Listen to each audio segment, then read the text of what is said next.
आज मी तुम्हाला सावित्रीबाई फुले यांच्याविषयी काही दोन शब्द सांगणार आहे, ते तुम्ही शांत चित्ताने ऐकावे अशी माझी नम्र विनंती।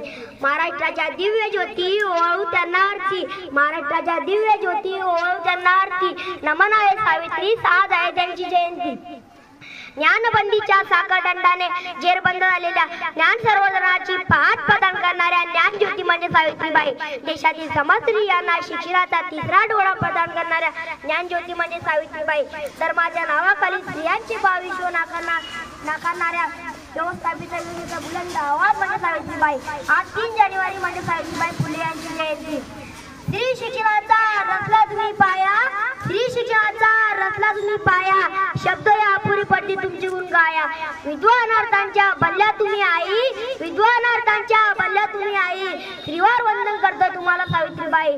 सावित्रीबाईच्या स्मृतिदंडात रंगलेले ज्ञानमय व्यासपीठ सावित्रीबाई सारखे ज्ञानदानाचे मान करे करणारे गुरुजन उपासक मित्र मैत्रिणींनो, सावित्रीबाई शिकल्या मुलीला शिकवलं हे बोलायला वाचायला खूप सोपं आहे, पण सावित्रीबाईच्या परिस्थितीत शिकल्या मुलीला शिकवलं या परिस्थितीचा कधी आपण आढावा घेतला तर आपल्या खऱ्या अर्थाने समजेल की सावित्रीबाई कोण होत्या।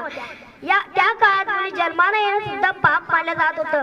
त्यात मुलींना 8-9 वर्ष झाला की त्यांचा विवाह 20 ते 25 वर्ष वयाने मोठ्या पुरुषाची लावून दिलं जात होतं। त्यांना समाजात मान नव्हता, सन्मान नव्हता, शिक्षणाचा अधिकार नव्हता। त्या काळातील काही कर्मठ लोकांना माहित होतं की या आपला सबला झाला तर आपला तबला वाजल्याशिवाय राहणार नाही। अशा अंधकारणाच्या वातावरणात 3 जानेवारी 1831 रोजी सातारा जिल्ह्यातील नायगाव या गावी आई लक्ष्मीबाईच्या पोटी एका वाघिणीचा जन्म झाला।